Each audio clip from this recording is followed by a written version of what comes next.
E é isso aí, povo de Deus! Estamos aqui para mais um episódio aqui do Andando com o Mestre.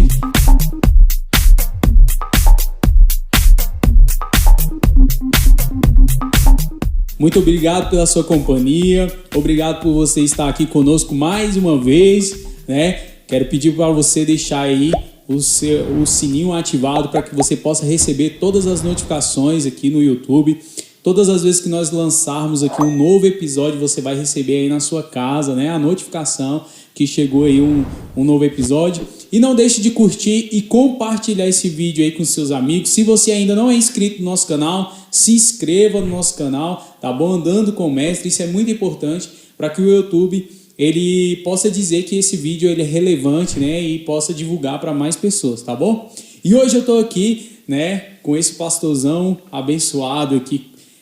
O pastor Igor, ele está aqui conosco, né? Aceitou o nosso convite de vir aqui nesse podcast e poder falar um pouquinho da sua caminhada com o Mestre Jesus e poder contar um pouquinho da sua história. Muito obrigado, pastor Igor, por você aceitar esse convite, estar aqui conosco, tá bom? Rickson, muito obrigado pela oportunidade de poder estar aqui. Eu penso que todos os momentos que nós temos o prazer de poder falar sobre o reino e sobre as coisas de Deus precisam ser valorizados e que esse tempo seja um tempo precioso de edificação para mim, para você e para todas as pessoas que estarão nos ouvindo nesse tempo. Verdade. E, pastor, muito obrigado mesmo, né? Eu estava aqui falando para o senhor assim, que a primeira vez que eu vi o senhor ministrar foi num casamento, né? Até de um amigo nosso em comum. E que, inclusive, eu comentava com a minha esposa nesse dia que eu fiquei encantado com as suas palavras e a forma do senhor colocar a palavra de Deus, né, de expor a palavra de Deus ali naquele casamento, e isso realmente me marcou ali de uma forma assim, eu falei assim, um dia eu quero bater um papo com esse cara. Eu fico feliz de poder, de alguma forma, contribuir com pessoas. Eu acho que a essência do meu ministério é esse, é poder contribuir, poder ser bênção para a vida das pessoas e compartilhar o reino. Acho que é o que queima no meu coração. Que bênção, pastor. E como começou a sua caminhada com o Mestre Jesus? Conta um pouquinho para nós. Eu preciso voltar no início de tudo, obviamente. Graças a Deus, eu sou privilegiado por ter nascido em um lar cristão. Eu sou natural de São Paulo, na capital. E a minha família, praticamente toda, servindo a Deus. Eu tenho grandes referenciais dentro da minha casa. Meu pai e minha mãe são grandes referenciais. Como homem, meu pai, eu posso dizer que é o maior referencial que eu tenho, tanto como homem, tanto quanto pastor. E isso produziu em mim uma solidez, uma base muito boa de poder, desde o meu nascimento, ter experimentado estar em um lar cristão. Mas chegou um momento em que as coisas passaram a ser mais pessoais. Porque acho que isso é importante a gente entender, que por mais que se nasça em um lar cristão, em algum momento da vida dessa pessoa ela vai precisar tomar uma atitude. Ela vai seguir Jesus somente pelo que ela ouviu falar, ou ela vai experimentar coisas com Jesus e assim seguir ele. A gente tem isso muito evidente naquele episódio da mulher samaritana, porque Jesus chega em Samaria e o texto diz que era necessário ele passar por Samaria. Ele tem um encontro com aquela mulher, e após esse encontro, a mulher, encantada com tudo que viu e ouviu, sai pela cidade dizendo que tinha encontrado o Messias, o ungido de Deus. Só que a mensagem da mulher fez com que muitos crescem nela, muitos creram na mulher. Só que os samaritanos, ao ouvir o testemunho da mulher, foram até Jesus e pediram que Jesus ficasse ali mais alguns dias. Jesus ficou mais 2 dias na cidade de Samaria, e o texto de João capítulo 4 conclui dizendo para nós que os samaritanos disseram para a mulher assim: muitos de nós cremos pelo que você disse, mas agora nós não cremos pelo que você falou. Nós cremos pelo que nós experimentamos. Então, independente se a pessoa nasceu em um lar cristão ou não, em algum momento ele vai precisar ter as suas próprias experiências com Deus. E eu posso dizer a você que isso foi uma evidência na minha vida. Chegou um momento em que eu estava indo para a igreja não porque meus pais pediam para que eu fosse, mas porque aquilo é o que fazia de fato sentido para mim. Então, inicialmente, a caminhada se dá dentro de um lar cristão, mas teve um momento em que é um divisor de águas na minha vida, quando essa experiência com Deus passa agora a não ser mais relacionada às experiências dos meus pais, mas experiências que Deus foi me dando ao longo da caminhada. Legal, pastor. Conta aí para nós como que foi essa experiência, essa primeira experiência, esse primeiro impacto.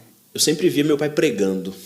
Meu pai é um excelente expositor das Escrituras. Sempre via ele pregando, sempre via ele falando, e um dia nasceu um desejo no meu coração de falar.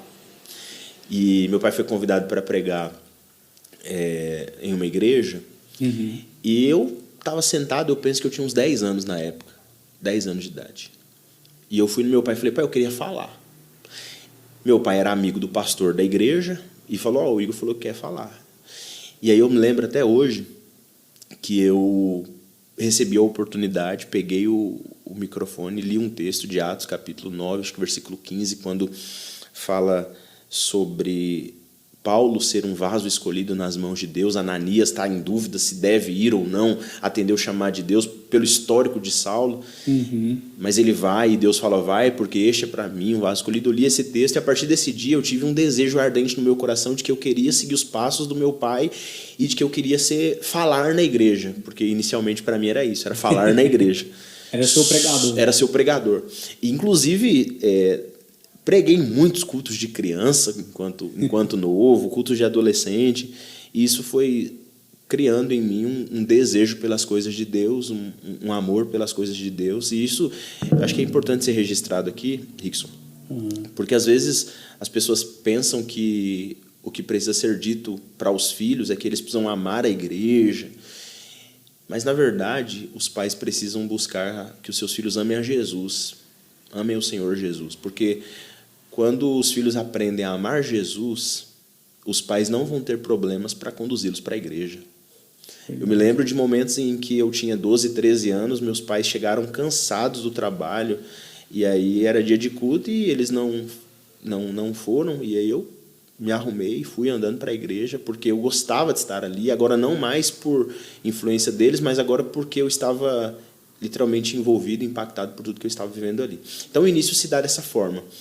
Nascido em um lar cristão, mas chegou um momento em que eu, tão aquecido por tudo que eu via e ouvia e vendo o relacionamento que os meus pais tinham com Deus, me moveu a ter esse relacionamento que foi sendo construído com o Senhor. Isso é importante também, porque uma das coisas que me fez amar Jesus foi a forma com que eu via meus pais lidando com as coisas de Deus.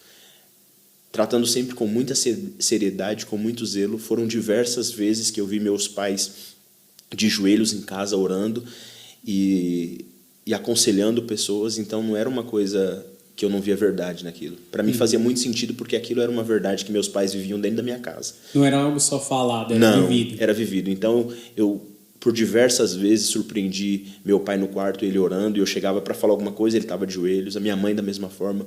E eu fui sendo instruído e cresci num lar dessa forma. Eu louvo a Deus pela vida da minha família por isso. E isso é muito bacana, pastor, se eu falar dessa forma, porque o que nós vemos muitas das vezes são pastores, e eu falo isso por experiências, assim, que eu também nasci num lar cristão, né, desde de novo, né, e tudo, eu sempre cresci nesse ambiente de igreja, esse ambiente, e o que eu via era que muitos amigos ali, filhos de outros pastores que nós fomos convivendo junto, eles acabaram se desviando dos caminhos do Senhor, exatamente por isso, porque o pastor às vezes ele cuidava da igreja, mas não cuidava da sua casa, né? Não era um bom esposo, não era um bom pai, era às vezes um pai ausente, principalmente pelo fato de estar sempre na igreja, aconselhava as pessoas, mas dentro da sua casa era uma bagunça, né? Não tinha atenção para os seus filhos, e é algo assim que eu sempre falo muito para minha esposa isso, né? Eu preciso ser primeiro um bom sacerdote. Se eu não for um bom sacerdote, eu não sirvo para servir a igreja.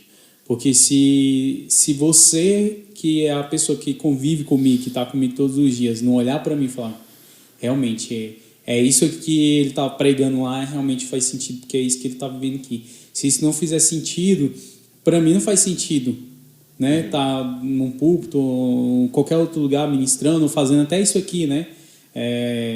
Um podcast que seja. Se eu não tiver, na verdade, a aprovação da minha esposa. O pastor Cláudio Duarte, ele prega muito para casais, ele costuma muito brincar sobre isso. Você quer saber quem você é? Não é a pessoa que você vai lá e ministra uma palavra para ela, né? E aí depois você vai embora. Você quer saber quem você é quando você chega na sua casa, a sua esposa tá ali para te receber tudo. Isso é muito bacana, né? Saber assim que seu pai conduziu a sua casa dessa forma. Eu fico muito feliz e digo para você de novo, me sinto privilegiado por isso, mas a gente precisa ser leitor do nosso tempo, né? Nosso tempo, as referências estão cada vez mais escassas. Verdade. As referências estão cada vez mais escassas. Falar sobre paternidade, principalmente no cenário que a gente vive hoje, onde existem muitos órfãos no nosso país, ou até mesmo pessoas que perderam seus pais, é complicado. E para essas pessoas, a mensagem que precisa ficar é que Jesus ele vem para mostrar para nós um Deus que é Pai. Uhum. E, por vezes, a falta de referência paterna da questão biológica faz com que as pessoas tenham dificuldade de enxergar Deus como um pai. Mas, independente do histórico familiar da pessoa, como eu disse, eu louvo a Deus pelo privilégio que Ele me deu de ter essa referência. Mas isso não pode ser, para ninguém, uma palavra de desânimo para aqueles que não tiveram essa referência. Porque o Supremo Pai, Ele é Pai de todos. O Pai é nosso. É verdade. E é uma das primeiras coisas que Ele vai nos ensinar, né? Quando for orar, né? Diga, Pai nosso. Pai é nosso. Verdade. E pastor, muito legal assim, essas experiências que nós vamos ter ao longo da vida e elas vão marcando as nossas vidas. Assim. E o senhor se lembra do seu primeiro encontro com Jesus? Como o senhor disse aí no início, tem uma hora que a gente tem que se decidir por si próprio, né? E eu creio que nessa hora nós temos o nosso encontro com Jesus e deixamos de viver aquilo que nossos pais viveram para viver a nossa própria história, né? Esses momentos todos de enxergar na minha família essa referência que eu precisava para servir a Deus foi moldando e me preparando para uma coisa que fosse definitiva, se eu posso dizer assim. Eu me recordo que, próximo a essa idade, com 10 anos de idade mais ou menos, eu fui em um culto e eu senti a presença de Deus de uma forma muito especial, assim, sabe? Chorei muito e não foi movido por emoções, porque não houve nenhuma artimanha construída para que aquilo acontecesse. Foi um momento totalmente natural, nós estávamos orando e, de repente, eu me vi chorando e a presença de Deus invadiu meu coração de uma forma muito grande. E, assim, a gente é novo, tanto eu quanto você somos novos, mas eu já tive algumas experiências na vida, creio que você também é marcado por experiências, coisas ruins, mas coisas boas também já aconteceram.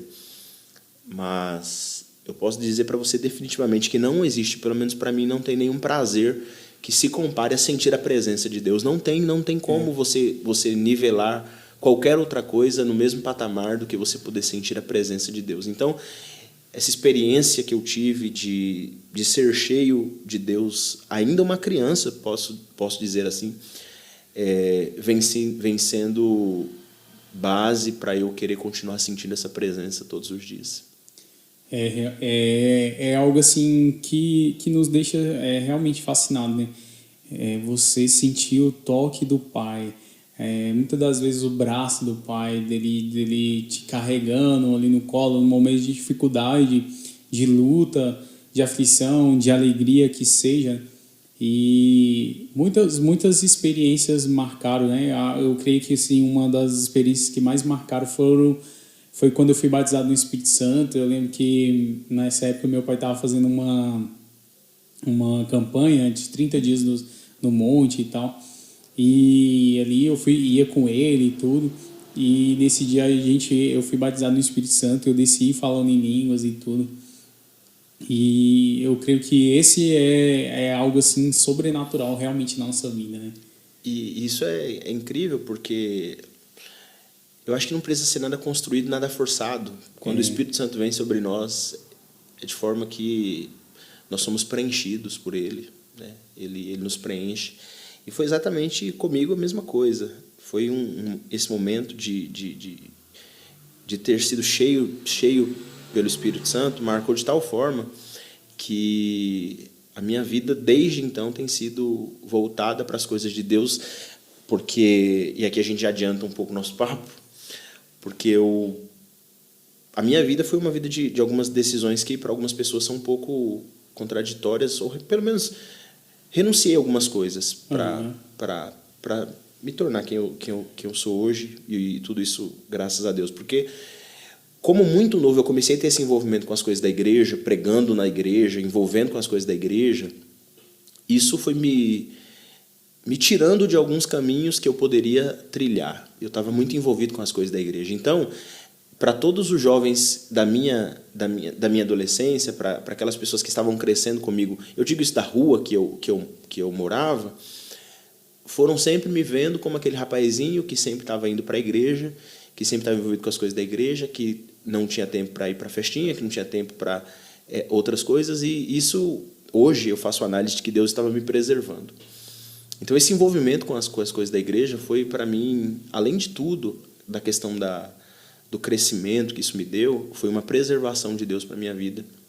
E hoje, com 27 anos, poder servir a Deus, servir a igreja, é muito gratificante. Foram momentos de experiências difíceis, em alguns casos, e a gente nem conversou muito sobre isso antes, mas a minha família passou por uma situação muito complicada. Nós vivíamos uma situação financeira muito precária, muito difícil, mas a fé em Deus sempre muito grande. E meus pais, quando eu completei 6 anos de idade, uma irmã nasceu. Minha mãe engravidou e uma irmã minha nasceu. Só que quando ela completou 6 meses, a Késia, quando a Késia completou 6 meses, foi diagnosticada com problema no fígado. E a família passou por um processo difícil, doloroso demais, sofrimento muito difícil. E quando a Késia completou 4 anos, ela faleceu. E aí foi um tempo muito, muito, muito difícil. Muito difícil. Ver minha família sofrendo tanto. Eu imagino que nenhum pai consegue mensurar o que é perder um filho antes que isso aconteça. É verdade. Uma dor. E no momento que isso aconteceu, eu me recordo do meu pai orando a Deus, e por mais que a gente saiba que a gente não deve por esse caminho, mas questionando a Deus por que Deus permitiu aquilo. Só que muitos anos passaram e hoje, vendo meu pai poder servir a igreja, sendo pastor da igreja, instruindo pessoas, aquela experiência contribuiu para o processo de formação dele. Hoje ele pode aconselhar pessoas, hoje ele pode instruir pessoas, hoje ele pode confortar pessoas. Deus curou eles e posteriormente deu uma nova filha para eles, minha irmã Heloísa. Tenho que falar dela aqui, porque se ela ouvir esse podcast, eu não falar o nome dela, eu vou ter problema. Então Deus presenteou eles com a Heloísa. Mas as experiências que foram dadas nesse tempo moldaram quem eles são e me moldaram para hoje a gente poder falar com alguém, contribuir com alguém de alguma forma. E só falando isso aí, é muito legal, porque assim, às vezes nós vamos passar por algumas coisas, principalmente quando se trata disso, né, de aconselhamento, de falar para outras pessoas, de ensinar outras pessoas, existe um processo. Por exemplo, se você quer ser professor, primeiro você tem que ser ensinado. E o problema é quando você tem que passar dentro do processo, né? E o John Piper ele fala sobre isso. Ele fala sobre o problema é quando você tem que passar por dentro do processo para poder falar para alguém: eu sei como é perder alguém, mas não é só porque você sabe às vezes de ouvir falar, porque você passou por dentro do processo. E nós, quando olhamos para Jesus, nós vemos Jesus ele nos ensinando, passando por dentro do processo. Não só de falar assim, não, eu sei o que vai acontecer lá na frente. Não, eu sei o que eu tenho preparado para vocês. Não, eu estou passando aqui dentro do processo para vocês saberem que é possível passar, que é possível permanecer, que é possível continuar, né? Aí nós vemos Jesus sendo batizado e assim que ele é batizado, sendo levado para o deserto. para ser tentado pelo diabo, ficar ali 40 dias sem comer e tudo mais, passando por dentro do processo para dizer para nós, é possível passar, né? E a gente precisa entender, e isso aqui é difícil de entender, que os processos são extremamente necessários para a formação de quem Deus deseja que nos tornemos. Quando a gente olha para a história de Israel, por exemplo, Israel passou 70 anos em Babilônia. Eles, por conta do seu pecado, das suas transgressões e iniquidades, eles são conduzidos para a Babilônia. E o processo que eles estão passando em Babilônia é um processo de cura, porque a idolatria e tantas outras coisas conduziram eles para aquele lugar. Não foi Nabucodonosor que conduziu eles para a Babilônia, foi o próprio Deus que conduziu eles para a Babilônia. Só que quando eles estão em Babilônia, começa a surgir no meio deles alguns profetas dizendo que o tempo que eles passariam ali seria um tempo curto, que rapidamente eles voltariam para a sua terra, para a sua tão amada cidade. Só que nesse contexto, o que Deus faz? Deus usa o profeta Jeremias para enviar uma carta para eles. Isso está lá em Jeremias capítulo 29. O que está lá? Que eles deveriam viver na Babilônia. O texto diz assim: construam casas, plantem, deem as vossas filhas em casamento, vivam em Babilônia. Por quê? Porque o tempo que vocês vão passar em Babilônia é um tempo de 70 anos. E após esse período, vocês vão ser conduzidos de volta para a terra de vocês. O que quer dizer isso? O tempinho curto, né? Eles estavam acreditando que seria rápido, mas Deus falou assim, são 70 anos. O que são esses 70 anos? O processo que Deus precisava usar para tratar o coração do povo. Uhum. Aí o versículo seguinte diz: bem sei os pensamentos que tenho a vosso respeito, pensamentos de paz e não de mal, para dar a vocês o fim que vocês desejam. Só que Deus acabou de dizer para eles que eles vão passar 70 anos na Babilônia. E eu aprendi uma coisa. Não sei se na sua época era assim, mas na minha época de ensino fundamental, lá em São Paulo, havia uma coisa chamada aprovação automática. E o que é aprovação automática? Se o aluno de 1ª a 4ª série simplesmente fosse às aulas, ao final do ano letivo ele seria aprovado, somente por ter comparecido às aulas. Mas com Deus isso não acontece. Com Deus nós só vamos passar para as próximas fases quando nós aprendermos tudo o que nós precisamos aprender nessa fase. Por isso que o processo é tão necessário. Porque Deus ele não vai fazer com que nós queimemos etapa. Por quê? Porque se eu não estiver pronto para aquilo que Deus tem reservado para mim, eu não vou dar conta de exercer aquilo que Deus tanto deseja.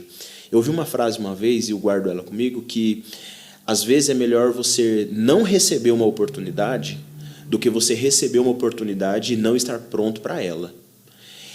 A gente quer ter as oportunidades, mas para que nós estejamos prontos para essas oportunidades, a gente precisa viver cabalmente todos os processos que Deus quer que a gente viva. Isso é fácil? Não. Quando Oséias está naquele cenário de casado com Gomer, Deus está dizendo uma palavra sobre Gomer, mas na verdade Deus quer falar com Israel, e ele diz para a mulher assim, falando para Oséias sobre a mulher assim: eu a conduzirei ao deserto para falar ao seu coração. O que Deus estava querendo dizer? Que ele ia fazer isso com a nação dele. Existem momentos, Rickson, que Deus nos conduz ao deserto porque ele quer falar com a gente.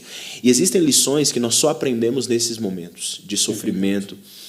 Se você conversar com qualquer pessoa que já é experimentada no ministério, envolvida com as coisas de Deus, as experiências mais marcantes e que mais ajudaram a formar quem ele se tornou são as experiências em meio à tempestade e ao caos.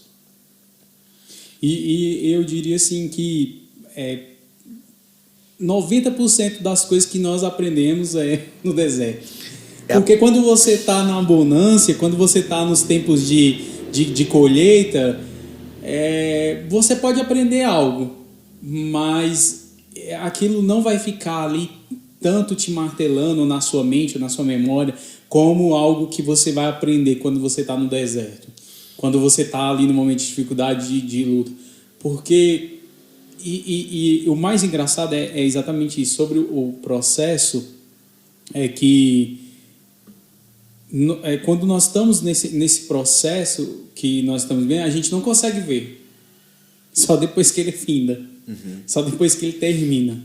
Aí você olha para trás e, poxa, Deus me ensinou isso, isso e isso. Eu aprendi isso, isso e isso sobre, uau, isso aqui mudou na minha vida. Uau, agora eu sou mais paciente.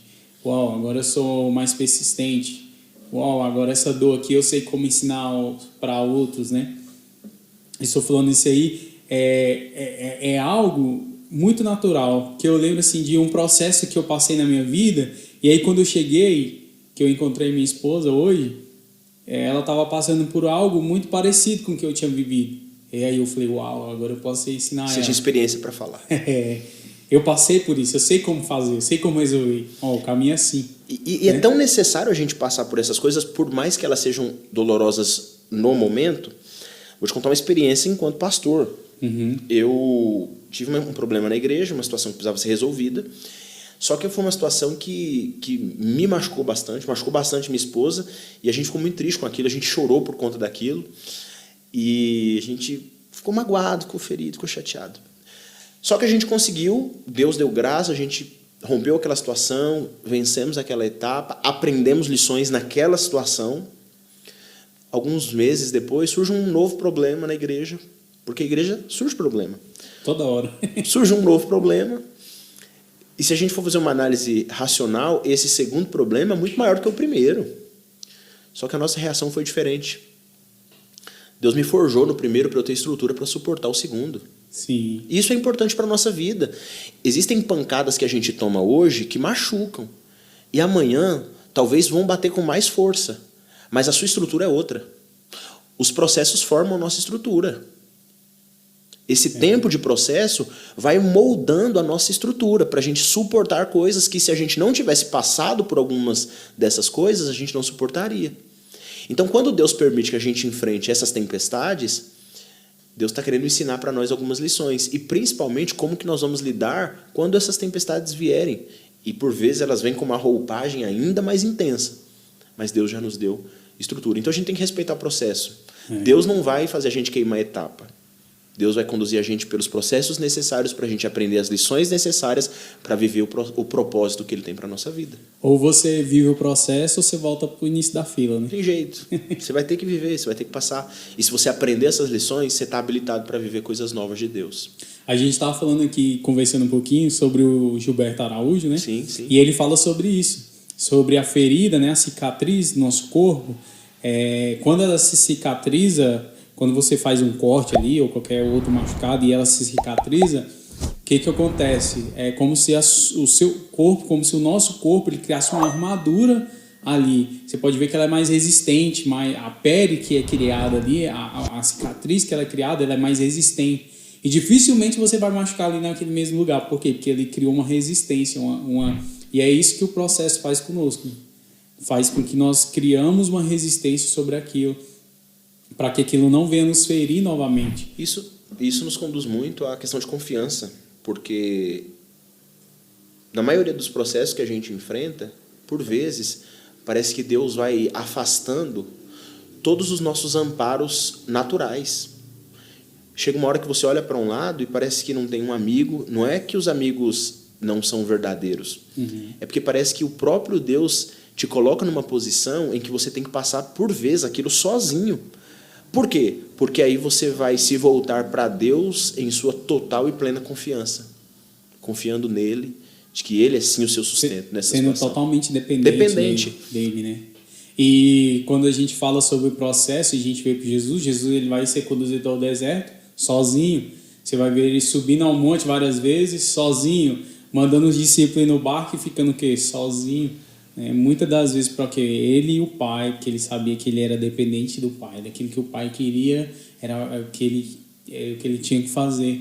E mesmo ele não querendo isso, né, quando ele vai falar ali no Getsêmani, Senhor, se for possível, afaste de mim esse cálice.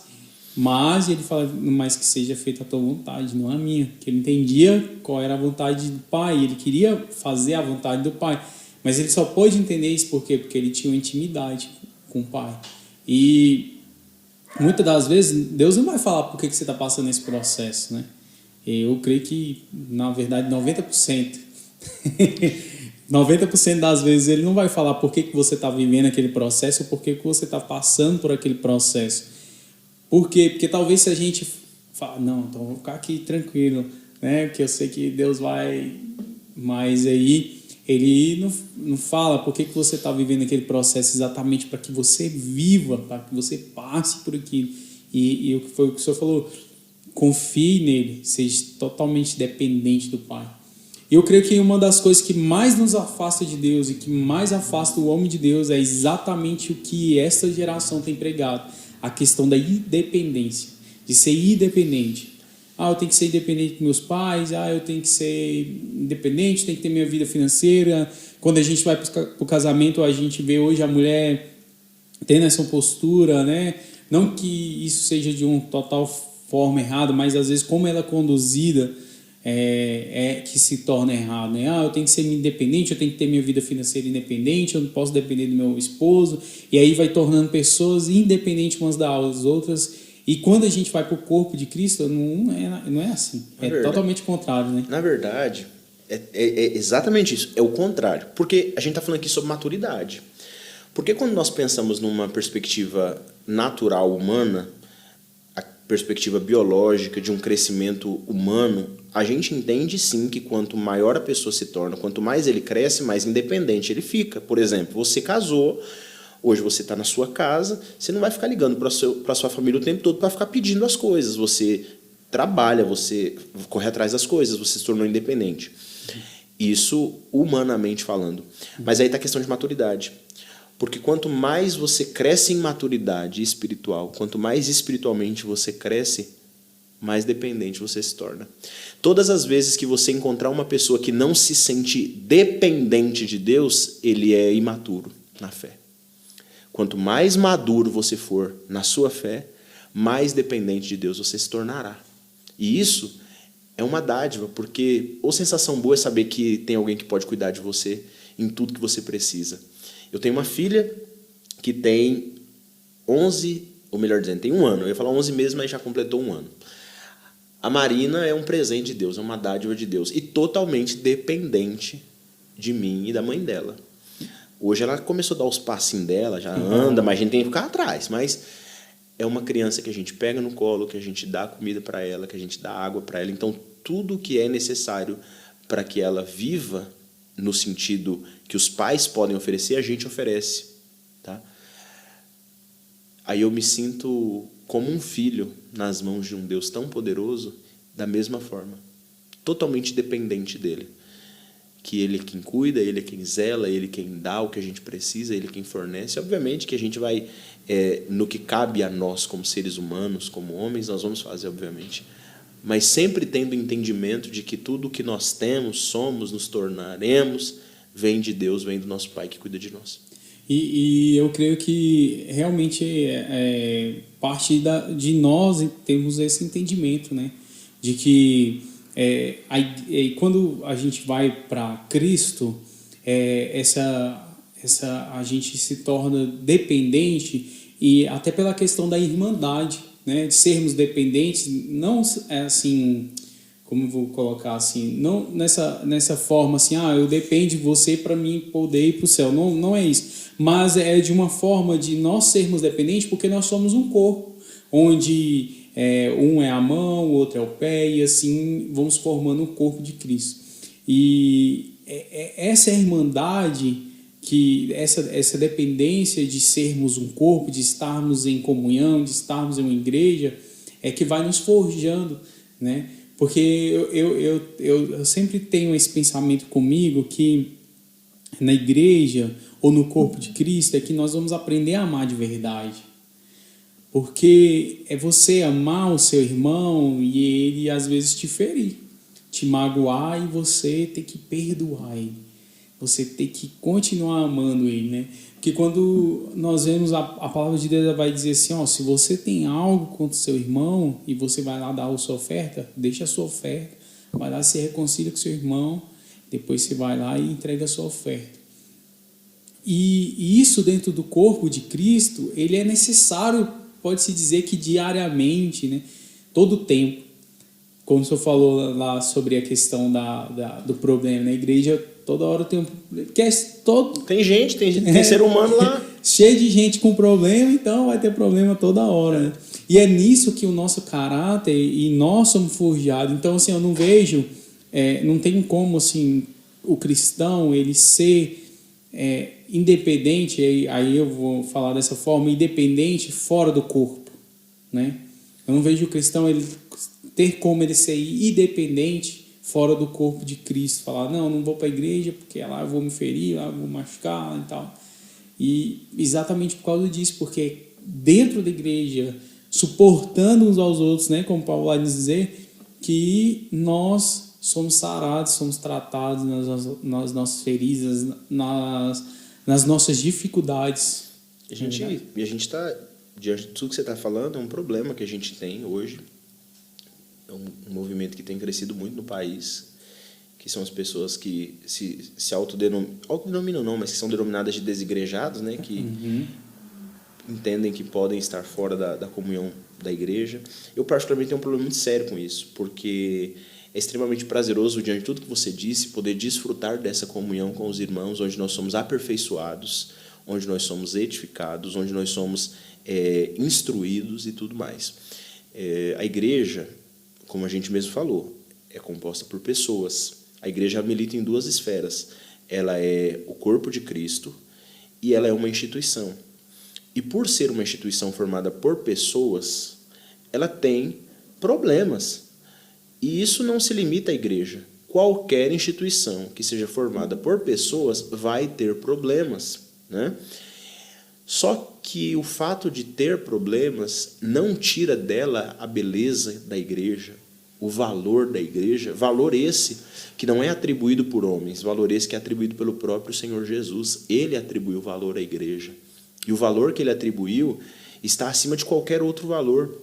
A igreja é tão valiosa que o preço que foi pago por ela foi o próprio sangue do nosso Senhor Jesus. Ou seja, existe um grande valor na igreja, na noiva do Senhor. Então eu penso que essas pessoas que estão afastadas da igreja, nesse ambiente de desigrejados, elas perdem muito dessa comunhão,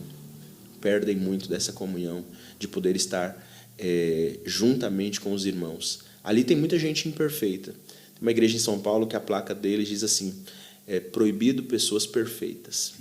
Porque de fato nós não somos.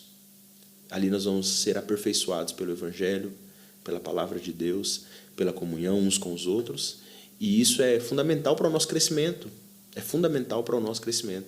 E espiritualidade é uma coisa muito séria, porque você viver uma vida de comunhão com Deus, isso te custa esforço de oração, de busca, de consagração.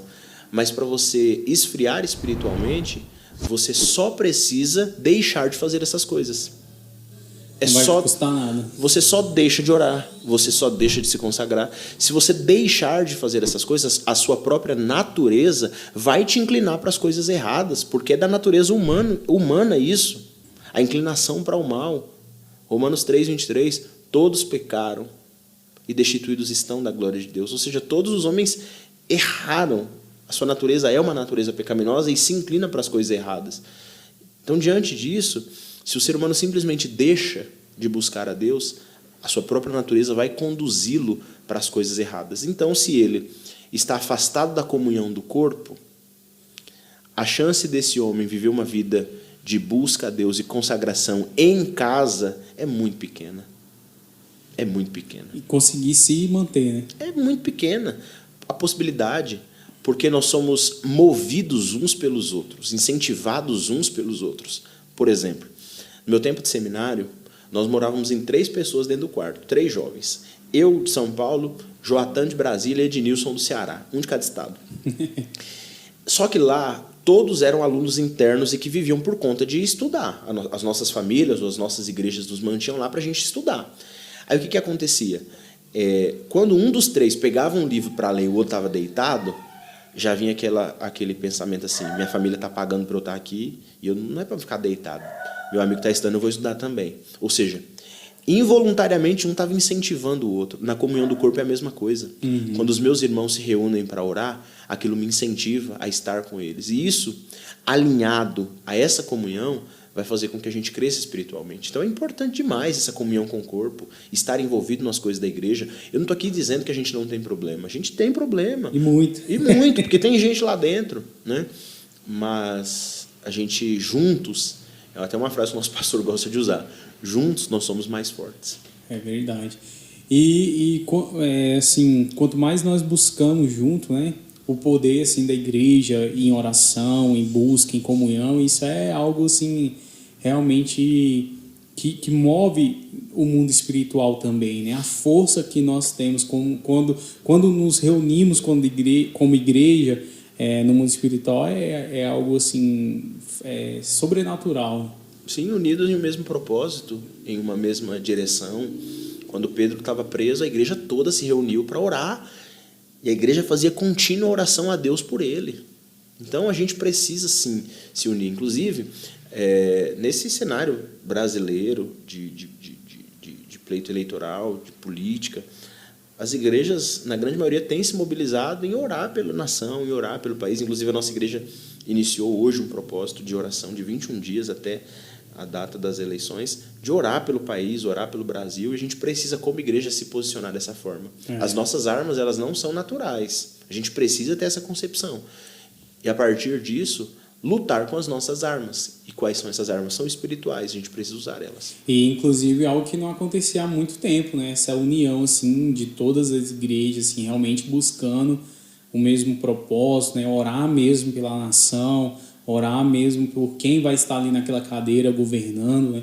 É algo que há muito tempo não acontecia no nosso país, e que talvez tudo isso que vem acontecendo seja exatamente o mover de Deus para que as igrejas elas venham se unir em um só propósito, principalmente nesse propósito de orar pela nação, de buscar pela nação, né? Sim, e a gente precisa orar a Deus para que Deus venha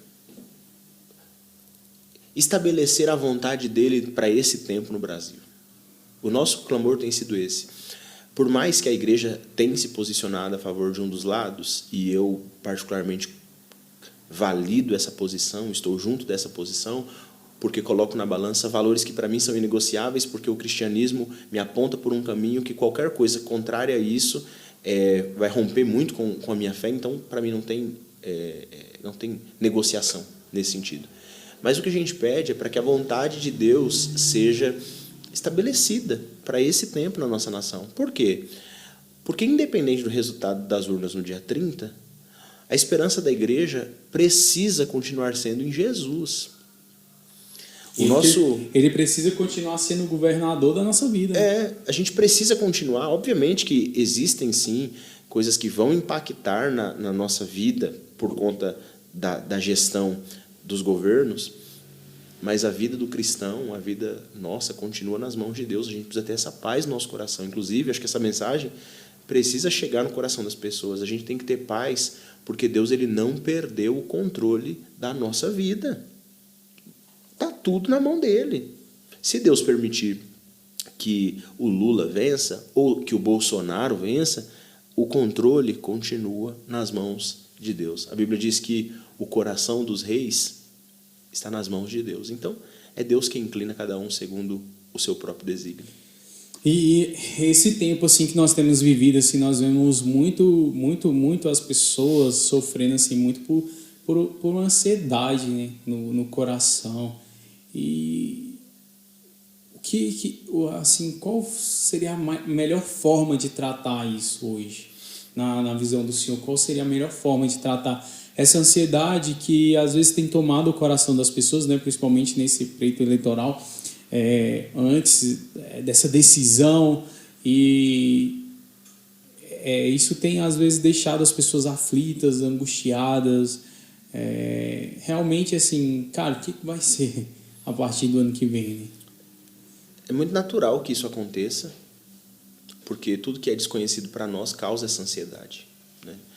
O que vai ser o Brasil após 1º de janeiro é uma coisa que ninguém consegue afirmar para você. Por vários fatores não pode ser afirmado. Mas quando a gente olha para a perspectiva da Bíblia, das Escrituras sobre esse assunto, a gente observa Jesus em todo o tempo nos orientando para que nós não nos tornemos ou não sejamos ansiosos com coisa alguma, o vestir, o comer ou qualquer outra coisa, porque Ele é quem cuida. Se resume a isso. Olhai as aves do céu, os lírios do campo, ali em Mateus capítulo 6, ele fala isso para dizer que o valor que nós temos é muito maior do que o valor das aves e dos lírios, e ainda assim as aves e os lírios são bem cuidados. E assim também é conosco.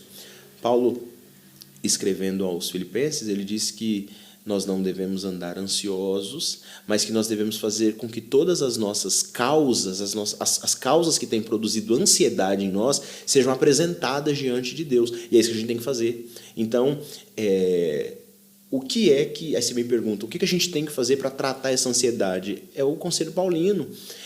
É pegar essa nossa ansiedade, essa nossa incerteza, e lançar aos pés da cruz. Falar, Senhor, meu coração está ansioso. Deus, eu estou angustiado porque é muita coisa que surge, são muitas notícias que aparecem e eu estou sem saber o que vai acontecer.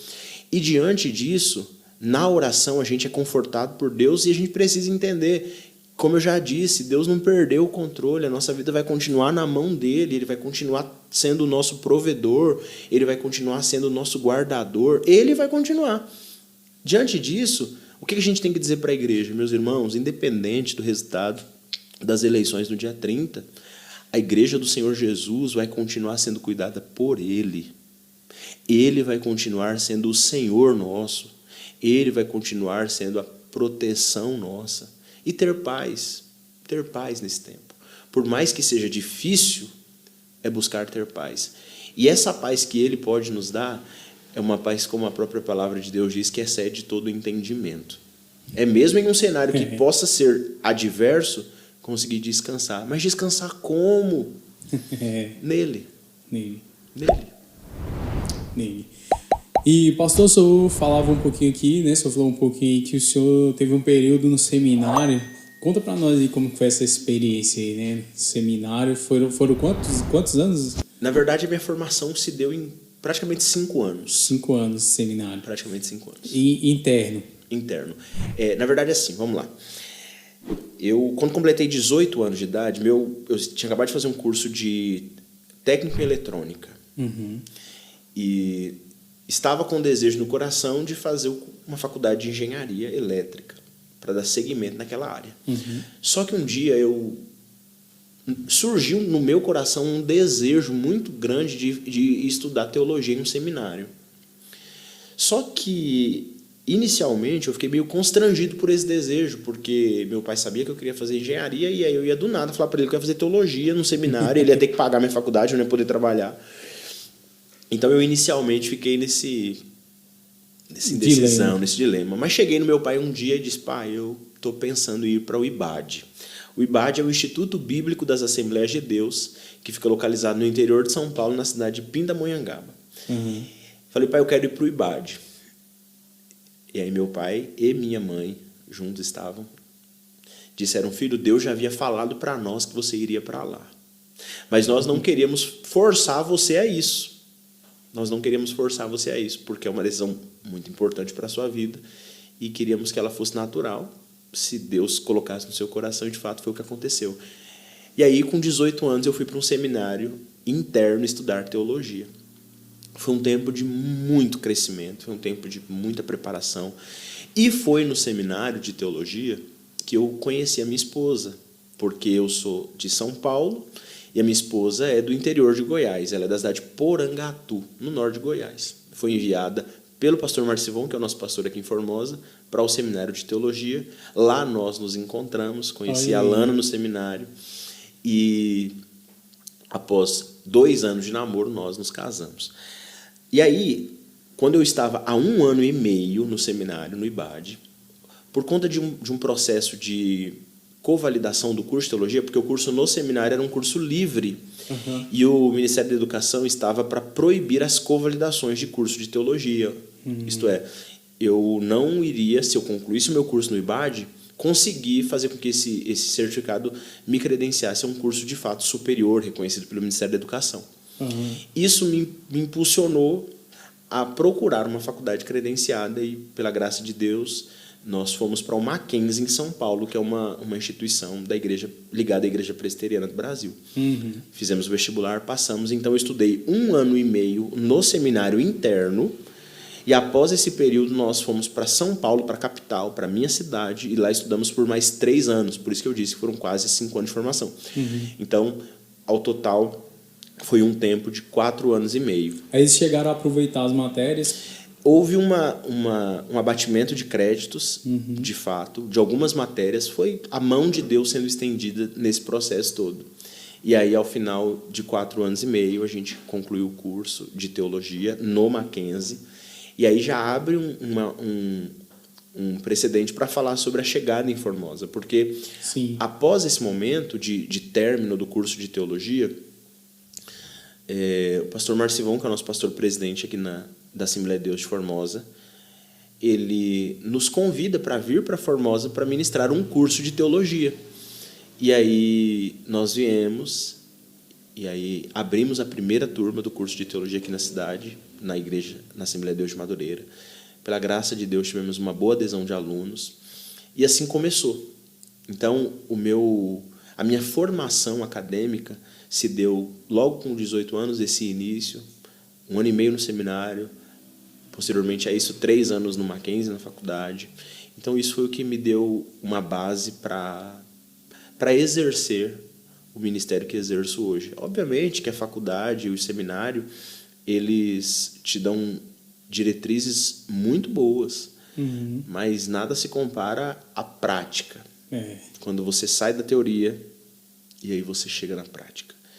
E aí que a gente percebe o quão intenso é essa função, esse ofício, esse ministério. E hoje o senhor é co-pastor ali na Assembleia de Deus, né? Exatamente. Qual é o trabalho desenvolvido co-pastor? Se você me permite, só para chegar nesse ponto e construir esse pensamento, assim que cheguei em Formosa, com 9 meses, o pastor Marcivon me designou para dirigir uma congregação aqui na nossa cidade. E eu passei 3 anos pastoreando essa congregação. E após esses 3 anos de aprendizado, porque eu trato assim, 3 anos de aprendizado, o pastor Marcivon me convida para estar na sede, agora como co-pastor da igreja sede, auxiliando em todas as demandas necessárias para a igreja sede, tanto na questão dos irmãos, no auxílio de fazendo visitas e orientando e aconselhando, mas também na questão administrativa, no trabalho do dia a dia, na parte institucional da igreja, auxiliando. Então, o meu ofício hoje é esse. Além de ministrar o curso de teologia, porque nós ministramos esse curso, hoje nós estamos com uma turma de 100 alunos na nossa igreja. Olha aí, que benção. E além dos cursos que são ministrados, nós também temos esse ofício de co-pastor, auxiliando o pastor Marcivon nas questões administrativas e também na questão eclesiástica, na questão do tratamento dos assuntos da igreja. E esse curso hoje ele é reconhecido pelo MEC? Não. Esse curso é um curso de nível médio. Nós temos aqui em Formosa um núcleo do IBAD, que é a instituição que eu estudei em Pindamonhangaba. É um curso de nível médio, é composto por 24 matérias e a duração do curso é de aproximadamente 2 anos. É um curso muito bom. Ele não vai credenciar a pessoa a nível superior, não é um curso reconhecido pelo Ministério da Educação. No entanto, para a pessoa que deseja se aprofundar nas Escrituras, é uma porta de entrada muito boa, levando em consideração a facilidade por estar próximo às pessoas. É um curso ministrado na própria igreja, uma vez por semana, com duração de 3 horas por aula. Então, tem sido uma porta muito benéfica para muitas pessoas de conhecimento das Escrituras. E é o que a gente estava falando anteriormente, é uma necessidade da igreja. A gente precisa valorizar as Escrituras, porque a palavra de Deus é fundamento, é base para o nosso crescimento. E inclusive, a gente estava conversando sobre isso, né? Sobre esse crescimento que as igrejas elas vêm tendo, né? Porque isso continua sendo um costume muito das igrejas históricas, né? De ser voltada para a palavra, de buscar o conhecimento, de fazer o curso de teologia. Inclusive, como o senhor falou, a Mackenzie, que é hoje eu creio que é uma das faculdades mais bem conceituadas no Brasil, ela é da presbiteriana, né? Presbiteriana tradicional, inclusive, né? Mas eu vejo que as igrejas pentecostais, elas têm, principalmente essa nova geração, tem voltado mesmo, não só para a busca do Espírito Santo, o batismo no Espírito Santo, essa coisa pentecostal mesmo, mas sim se voltado também para a palavra. E isso é algo muito, muito bacana, né? A gente precisa fazer uma análise histórica desse movimento, porque As igrejas tradicionais, as igrejas históricas no Brasil, elas derivam diretamente do movimento reformado, né? E a reforma se dá basicamente no conhecimento das Escrituras, na análise das Escrituras. João Calvino, por exemplo, é um dos maiores exegetas que já existiram. Lutero foi confrontado pela palavra. Ele tem os seus olhos abertos quando faz a leitura da carta de Paulo aos Romanos. Então, a palavra é fundamento. Então, as igrejas históricas, que inclusive foram as primeiras a chegar no nosso país, com a igreja congregacional, a igreja presbiteriana, a igreja batista. Metodista, né? Posteriormente, a metodista já um pouco depois. Mas essas igrejas são igrejas que têm, sim, na sua origem, esse zelo pelas Escrituras. Mas quando a gente vai para o pentecostalismo, a gente chega ali nos anos de 1910, 1911 no Brasil, quando os primeiros missionários influenciados pelo movimento pentecostal chegam na nossa nação, totalmente influenciados pelo movimento que aconteceu nos Estados Unidos em 1906, com William Seymour, mas Seymour muito influenciado por Charles Spurgeon. É um movimento pentecostal, dessa chama do Espírito Santo, do batismo com o Espírito Santo, evidenciado pelo falar em novas línguas. Então, esse movimento que se inicia em Los Angeles, na Rua Azusa, ele agora começa a espalhar para todo o mundo homens influenciados por essa chama, aquecidos por essa chama. Tem muita gente que pensa que o primeiro missionário que chegou no Brasil foram, no caso das igrejas pentecostais, foram os assembleanos, que se tornaram assembleanos, porque eram, na verdade, batistas, mas, na verdade, não. O primeiro missionário que pisa em solo brasileiro, o nome dele era Luiz Franciscon, que é o fundador da igreja Congregação Cristã no Brasil, no ano de 1910. Olha só. E o que é que tem em comum o Luiz Franciscon, o Daniel Berg e o Gunnar Wingren? O que tem em comum desses homens é que todos eles eram de origem de igrejas históricas. Luiz Franciscon da igreja presbiteriana, Daniel Berg e Gunnar Wingren da igreja batista, e eles vêm para o Brasil, agora influenciados por esse movimento, mas eles estavam tão aquecidos por essa chama que a ênfase do discurso dele era a experiência com o Espírito Santo. A ênfase. Então, a origem da igreja pentecostal no Brasil se dá nesse momento, em que o discurso deles era pautado, em sua grande parte, nas experiências espirituais. Por isso que a igreja pentecostal, em seu início, era assim. Ali na década de 50, quando o IBAD, por exemplo, que é o Instituto Bíblico das Assembleias de Deus, foi criado, ele teve muita dificuldade para ser aceito pelas demais igrejas Assembleias de Deus, pela Convenção da Assembleia de Deus. Por quê? Porque era um rompimento. Porque o início da igreja é um início que se dá pensando fundamentalmente na experiência espiritual. E isso, infelizmente, com tristeza, produziu ao longo do início da história da igreja pentecostal no Brasil um certo anti-intelectualismo bíblico e teológico. Produziu isso, a gente precisa reconhecer que produziu. Porém, esses homens que passaram antes de nós deixaram marcos que são muito expressivos e que precisam sim ser honrados e valorizados, tudo bem? E esses marcos são reais memoriais para nós do que foi feita a história do processo. Só que hoje a igreja pentecostal brasileira está rompendo com essa barreira. Sim. Prova disso, e eu posso dizer isso para você porque visto muito de perto, no Mackenzie, enquanto eu estava estudando lá, a maioria dos alunos, eu posso dizer a você que chegava a 80%, beirando 80% dos alunos, eram de origem pentecostal. Ou seja, os jovens da igreja pentecostal estão indo para as universidades, estão indo para os seminários, estão indo se preparar, estão indo se dedicar ao estudo das Escrituras. Mas isso também se dá porque pastores desses jovens têm permitido, têm incentivado, têm falado para que eles de fato fossem, estudassem. E isso é importante. Realmente tem sido aberta, né? Porque é necessário, a gente precisa valorizar as Escrituras. Quando eu fui para o seminário, eu só consegui entrar no seminário porque o meu pastor, na época, escreveu uma carta me recomendando. Então, eu tive a anuência do meu pastor para eu ir lá, para aprender mais da palavra de Deus.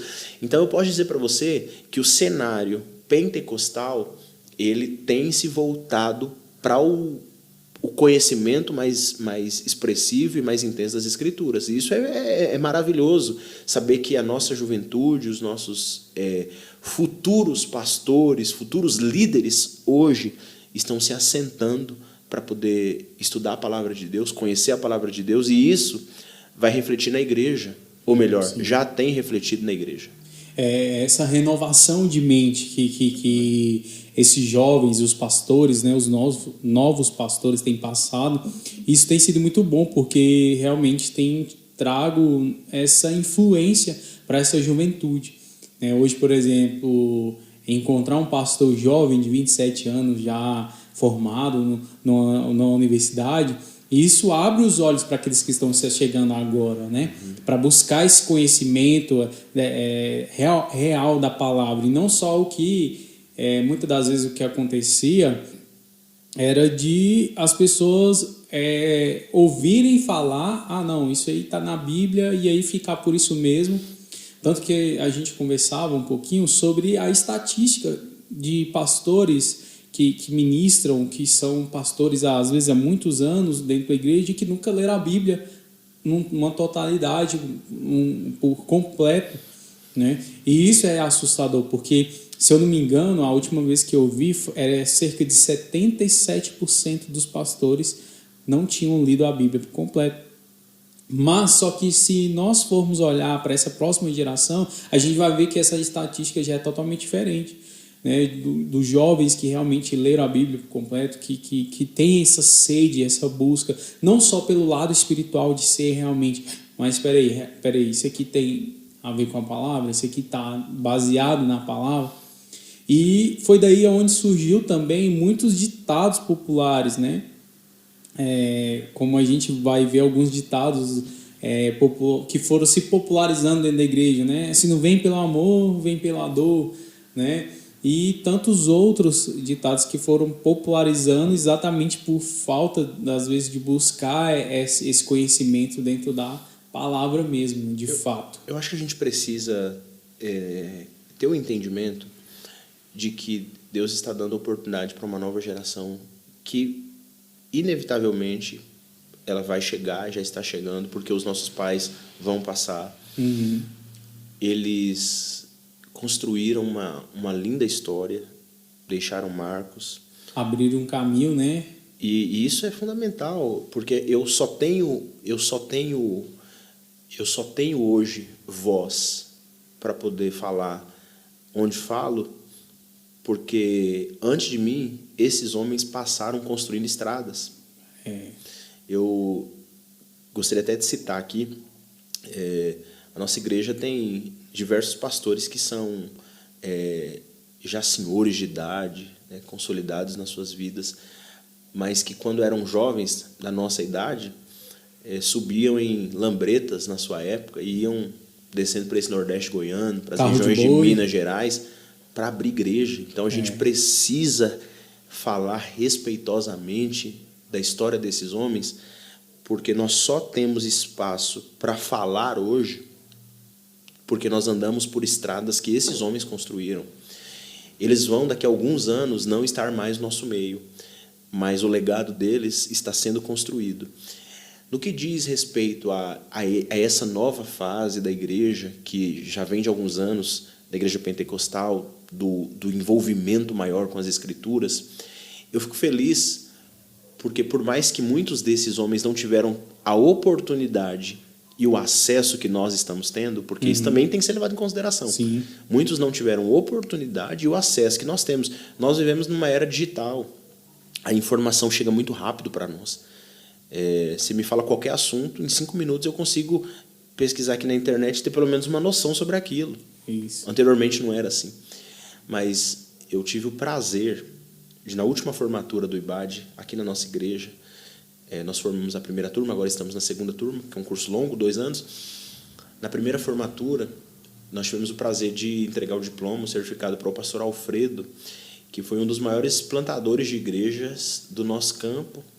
E no dia da formatura, ele estava com 73 anos de idade, recebendo ali o seu certificado de um curso nível médio de teologia. penso que 1 ano e pouco, 2 anos depois, o pastor Alfredo faleceu. Mas o legado que aquele homem construiu, ninguém vai apagar. Com certeza. Então, essa juventude que está chegando agora tem que estudar a palavra, tem que se esforçar, tem que se dedicar, tem que se debruçar nos livros, precisa disso mesmo. Mas a gente, como pentecostais, nós não podemos nos afastar desse fervor espiritual. A gente vê hoje nos Estados Unidos e na Europa uma apatia espiritual que tem praticamente tomado conta desses lugares. E o pentecostalismo, por onde ele passa, onde chega, por mais que a gente entende que tem muita coisa no nosso meio que precisa ser melhorada, tem feito com que cristãos ainda se tornem cristãos fervorosos, apaixonados por Jesus, que querem se envolver com as coisas de Deus com intensidade. Então a gente precisa sim valorizar esses marcos, valorizar esses homens que passaram, que por vezes não tiveram essas oportunidades, mas já que agora nós estamos tendo essas oportunidades, já que hoje nós temos caminhos para trilhar que eles construíram, a gente precisa sim valorizar as Escrituras, a gente precisa sim ensinar a palavra de Deus, porque o que vai mudar a vida das pessoas é a revelação do Evangelho, a palavra sendo proferida, é as pessoas tendo contato com a mensagem. A gente precisa disso. A gente precisa de pessoas que esclareçam a mensagem, que preguem a mensagem que, por mais que seja simples, ela é muito profunda. Mas a pessoa precisa entender para, depois que entender, poder transmitir. A gente precisa assumir que as maiores heresias que existem são extraídas da própria Bíblia. Mas por quê? Por conta da sua falta de interpretação. Por isso que é importante que a igreja se preocupe também com a questão da interpretação bíblica, com a questão da análise do texto bíblico, tanto uma análise histórica, tanto uma análise cultural, para que quando o sermão for ser pregado para a igreja, as pessoas possam de fato ter o conhecimento do que o autor quis dizer, o que a palavra de Deus de fato está falando, não o nosso achismo, mas o que de fato ela está querendo dizer. E isso vai trazendo edificação para o corpo, vai trazendo fortalecimento para a igreja. E essa nova geração que está surgindo aí precisa amar as Escrituras, mas também precisa respeitar esses pais que passaram antes de nós.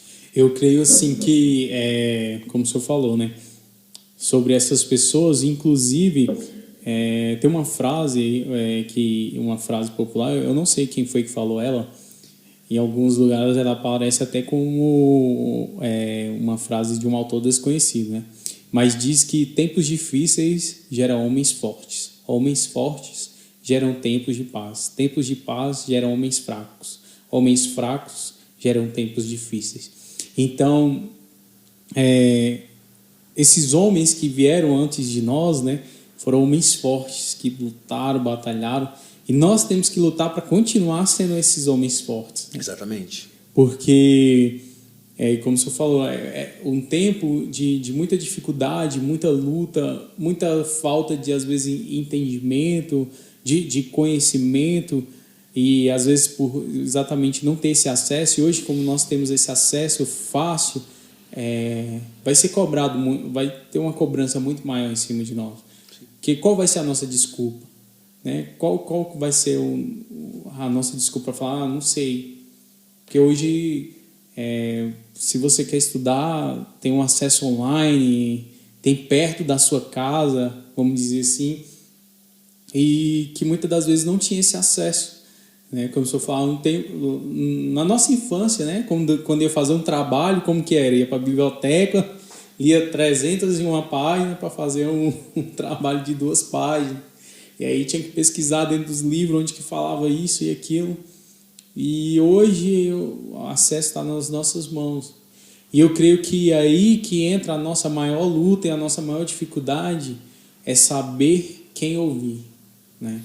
Eu tenho até um problema com isso, e eu respeito muito o ministério das pessoas, mas a nossa juventude, ela precisa ter sim esse filtro, porque tem muita gente sendo pastoreada por pastor de internet. Né? E bom discurso, Rickson, muita gente tem, mas uma vivência que seja de fato semelhante ao que Cristo deseja, nem sempre todos têm. Por isso que eu acho que a gente precisa valorizar o pastor local. Porque o pastor local é a pessoa que, quando você estiver enfermo, vai vir na sua casa orar por você, que quando você precisar de um aconselhamento, ele vai abrir um espaço na agenda dele para você. O pastor da internet não vai conseguir fazer isso. Quando a bomba explodir... É no pastor local que o cara vai atrás. Então, assim, a gente precisa, obviamente, que existem pessoas hoje na internet que são compromissadas, que são sérias, que vivem o evangelho de fato, tá? Mas também tem muito aventureiro lá. E eu creio assim, sabe, pastor, que a gente volta lá naquilo que a gente conversou no início, né? Sobre seu pai. Qual que era a maior referência? Quem estava próximo. Dentro de casa. Dentro de casa. Qual tem que ser a nossa maior referência hoje? Quem está ali, próximo, dentro da sua igreja, né? E esse é o exemplo que nós temos que buscar. Em quem você se inspira hoje? Quem está perto? Porque às vezes você olhar para dentro de uma internet e as pessoas vão mostrar só o seu lado bom, o seu lado perfeito, vamos dizer assim, né? A sua maquiagem. Mas e quando a maquiagem sai? O que fica? É aquela coisa, ninguém vai postar lá na rede social uma foto dele quando acabou de acordar, com o olho cheio de remela, com a cara inchada. Não vai fazer isso. Ele vai mostrar quando ele está com uma boa iluminação, numa boa paisagem. É isso que a gente posta. Mas a realidade não é essa. A realidade tem um momento que a gente está... Todo mundo tem o seu deserto. Exatamente. Então, assim, a gente precisa saber respeitar essas pessoas e valorizar o pastor local. Porque é a pessoa que, quando você precisar, está mais próximo de você, e que essas pessoas se tornem, de fato, referências para nós. Eu sou um pastor jovem e tenho tentado ao máximo me aproximar dos jovens, porque eu sei que eles são o presente e o futuro da igreja, né? Vão ser os futuros líderes. Eu já disse para você que eu tenho uma filha de 1 ano, e eu estava no acampamento com a juventude esse final de semana, e falando para eles, me preocupa quem serão os pastores da minha filha. Qual o tipo de pastor que vai ter? Minha filha vai ter.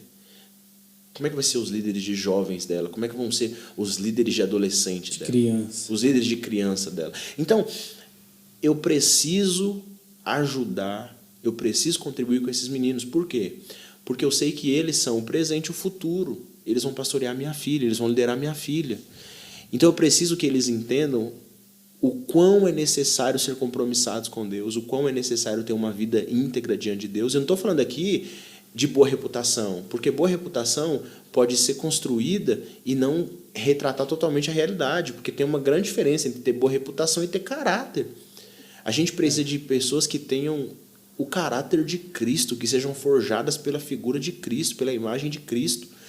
E assim sendo, nós vamos ter uma igreja que possa continuar andando em seriedade, com líderes sérios, com homens sérios, pessoas que possam ser vistas e as pessoas olharem para elas de fato como referencial, como pessoas a serem seguidas, pessoas a serem imitadas de fato. Então, eu valorizo muito as oportunidades que Deus me concede de, às vezes, sentar com um jovem que às vezes está meio perdido quanto ao seu ministério, a sua chamada, com vários questionamentos, com várias dúvidas sobre a obra de Deus. Eu gosto de me assentar com esses meninos e, com a graça de Deus, às vezes trazer uma palavra de instrução para eles, mostrando para eles os valores de uma vida com Deus, respeito à liderança, respeito ao próximo, respeito às pessoas que estão ali, porque se nós construirmos uma geração forte, no futuro nós teremos líderes fortes, nós teremos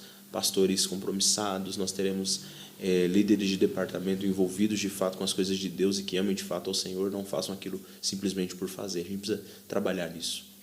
E, inclusive, o senhor falando isso aí, foi um tempo difícil para a igreja, né? Há um tempo atrás, muitos escândalos, muitas coisas que aconteceram, líderes que eram referência, que acabaram se caindo, né, e tudo mais. Isso foi tornando uma descredibilidade das pessoas em relação à igreja. Tanto que, falando assim do tempo dos nossos pais, quando você falava assim, essa pessoa é pastor. Opa, peraí, pastor, né? Tem a chave aqui da cadeia, pode entrar ali e tal e tudo. E depois que essas coisas foram acontecendo, você olha para ladrão, esse aí é picareta. Então, assim, o sinônimo da palavra pastor, ela foi se tornando pejorativa, né? Foi levando para o lado pejorativo. Ninguém quer ser pastor mais. E isso é uma coisa que me preocupa.